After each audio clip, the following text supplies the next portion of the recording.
Oi para vocês que estão assistindo esse vídeo. Eu resolvi gravar o vídeo só para ressaltar pontos importantes que vocês precisam lembrar na hora da nossa prova amanhã de biologia, ok? Sistema digestório. Primeiro tema, nutrientes. O que vocês precisam lembrar na hora da prova? Existem 3 formas de classificação dos nutrientes. Os nutrientes energéticos, que são os carboidratos e os lipídios.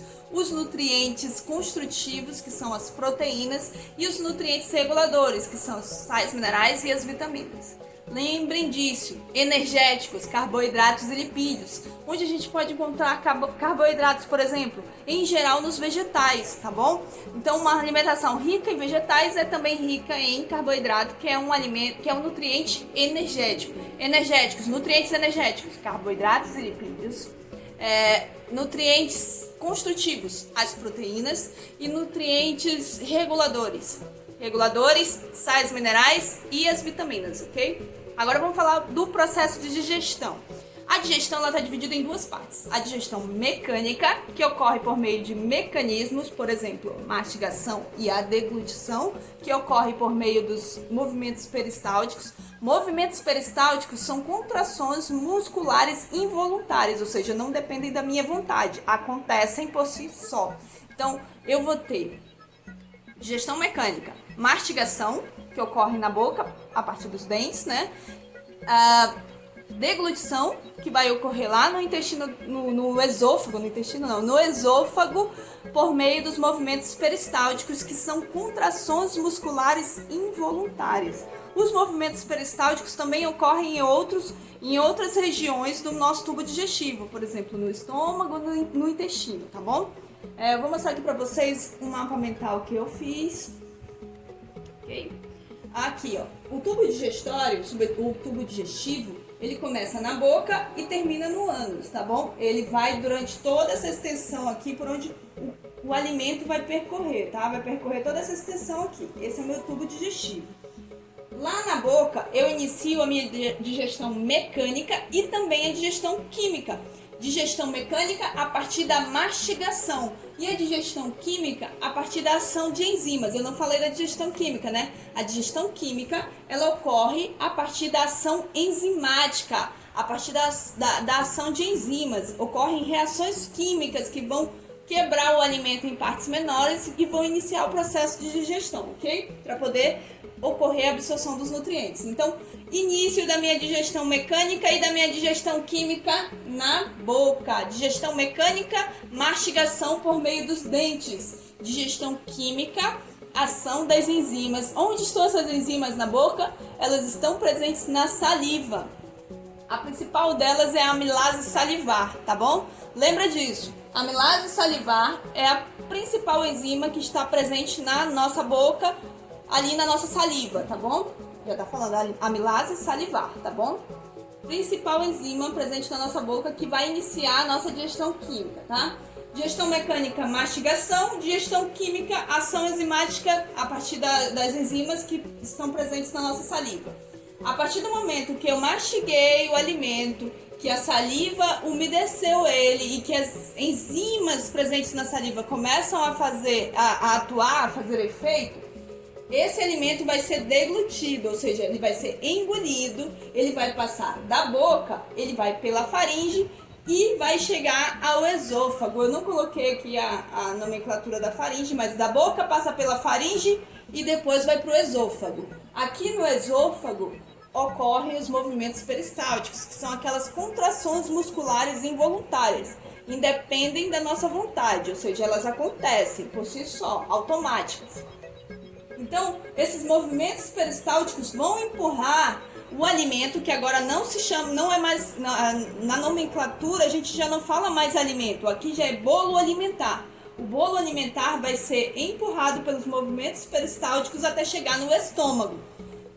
No final do esôfago e no início do estômago, existe um anel muscular, uma musculatura que fecha essa passagem aqui, que chama esfíncter. Eu vou ter um esfíncter no final do esôfago e início do estômago. Eu vou ter outro esfíncter no final do estômago e início do intestino delgado. e eu vou ter outro esfíncter, final do intestino delgado, início do intestino grosso, e o último esfíncter do meu tubo digestivo é o ânus, ok? Então, esfíncteres são anais musculares, tá bom? Que controlam a passagem do alimento pelo tubo digestivo.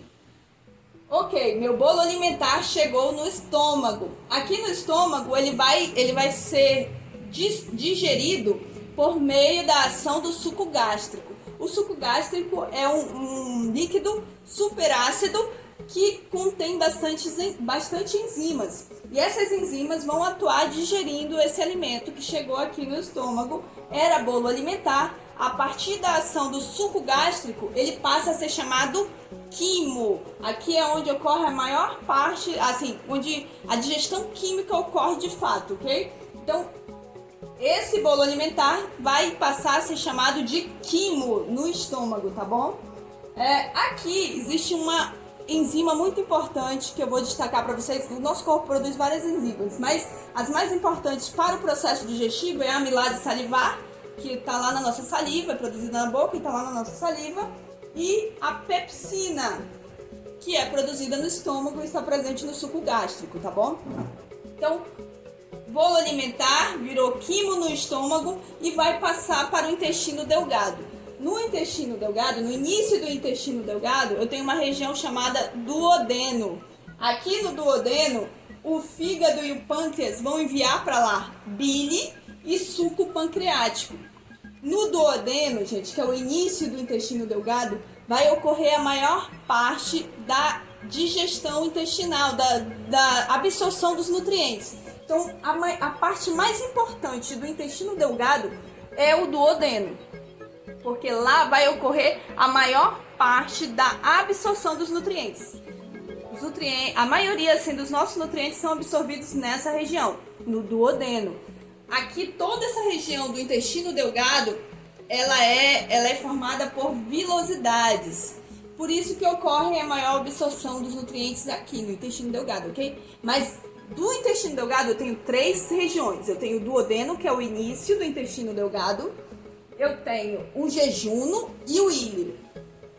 Do intestino delgado, a região mais importante é o duodeno. É onde ocorre a absorção da maioria dos nutrientes, ok? Não esqueçam disso. Onde ocorre a absorção da maioria dos nutrientes? Lá no duodeno, no início do intestino delgado. E é lá também que vai atuar a bile, que é produzida no fígado, e o suco pancreático, que é produzido no pâncreas, ok? Daqui, o alimento no intestino delgado, ele vai se transformar em quilo. Olha só, era bolo alimentar quando saiu da boca. Depois que saiu do estômago, quimo. Quando sair do intestino delgado, quilo. Ele vai chegar agora no intestino grosso. Aqui no intestino grosso vai ocorrer a maior absorção de água. Então, a água que nós ingerimos, ela é absorvida na sua maior parte aqui no intestino grosso. É no intestino grosso também que ocorre a formação das fezes, tá bom? O intestino grosso é dividido em 3 partes: seco, cólon. O cólon, a gente tem 3 tipos de cólon, e o reto. Ok? Intestino grosso é quase o finalzinho do nosso tubo digestório. Ele é dividido em seco, cólon e o reto, tá bom? São 3 partes do intestino grosso. E o finalzinho, que é o ânus, é o nosso último esfíncter, nosso último anel muscular, e é onde são eliminadas as fezes. Chegamos ao final do nosso sistema digestório. Observa bem aqui o caminho que o alimento faz: boca, faringe, esôfago, estômago, intestino delgado, intestino grosso, reto e ânus, tá bom? O reto faz parte do intestino grosso, ok?